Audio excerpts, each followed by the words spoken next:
कहते हैं कि आपकी जो बेटी है दीपिका वो गिर गई है। मैंने उन्हें फ़ोन पे तुरंत पूछा कि गिर कैसे गई है, मतलब सीढ़ी पे गिर गई है या बाथरूम में गिर गई है। मैंने उन्हें पूछा तो वो कहते हैं कि नहीं, तीसरी मंजिल से गिर गई है। मारपीट के पूरे निशान है और मारने के बाद ही उसे नीचे फेंका गया।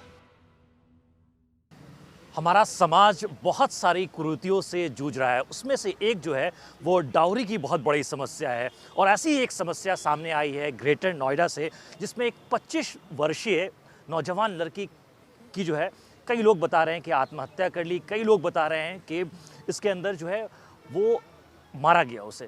पूरी सच्चाई क्या है, इस वक्त हम मौजूद हैं मॉर्चरी सेंटर के ठीक बाहर, और पूरा का पूरा परिवार, गमशुदा परिवार जो है वो यहाँ पर मौजूद है। उनकी आप बीती जानते हैं कि इस मामले के अंदर हुआ क्या है। लड़की के जो दीपिका नागर के जो पिताजी हैं वो हमारे साथ इस वक्त मौजूद हैं, उनसे ज़रा बात करते हैं। क्या कुछ चीज़ें अनफोल्ड हुई, कैसे हुई, सिलसिलेवार तरीके तौर से बताइए। देखिए सर, लड़की को बहुत ही प्रताड़ित किया जाता था और मैं कई बार वहाँ पे गए भी, और मैं कल भी वहाँ पे गया था। बाकी उन्हें समझा के बुझा के वहाँ से जैसे ही मैं आधे घंटे बाद मेरे पास फ़ोन आता है, और जो फ़ोन आता है वो मनोज का आता है, तो मनोज कहते हैं कि आपकी बेटी जो है वो।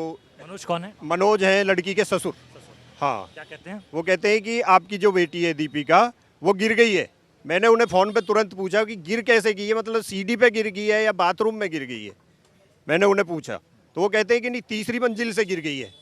और हम उसे जो है वहाँ पे रेलिंग लगी हुई थी, रेलिंग लगी हुई है, कोई ताकत नहीं कि किसी तरह से गिर जाए लड़की। वो जो गिरी है तो उसमें उसके बदन पे, शरीर पे बहुत ज़्यादा चोट है। निशान है, मारपीट के पूरे निशान है, और मारने के बाद ही उसे नीचे फेंका गया। किसने फेंका होगा?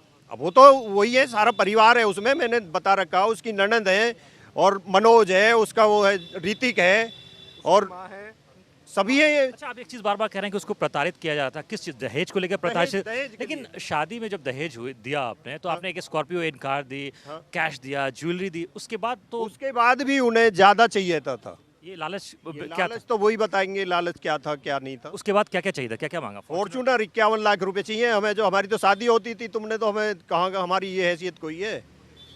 हमारी हैसियत तो बहुत ज्यादा थी। तुमने तो एक कार देने के बाद दूसरी कार की मांग कर रहे थे, वो भी फॉर्च्यूनर कार? फॉर्च्यूनर होती गाड़ी जो ही। अच्छा, तो इस मामले में आपने उससे पहले कोई पुलिस में कोई कंप्लेन दर्ज नहीं, कराई? पुलिस में नहीं, हम यही समझते रहे कि चल जाएगा, समझा लेंगे, आपस में सेट हो जाएगी। बाकी ऐसा हुआ नहीं, और उन्होंने रात लड़की को मार ही दिया लास्ट में। अभी प्रशासन से क्या क्या मांगे हैं आप? प्रशासन से तो ये जी, साले लड़के का तो एनकाउंटर ही होना चाहिए, बिल्कुल 100%।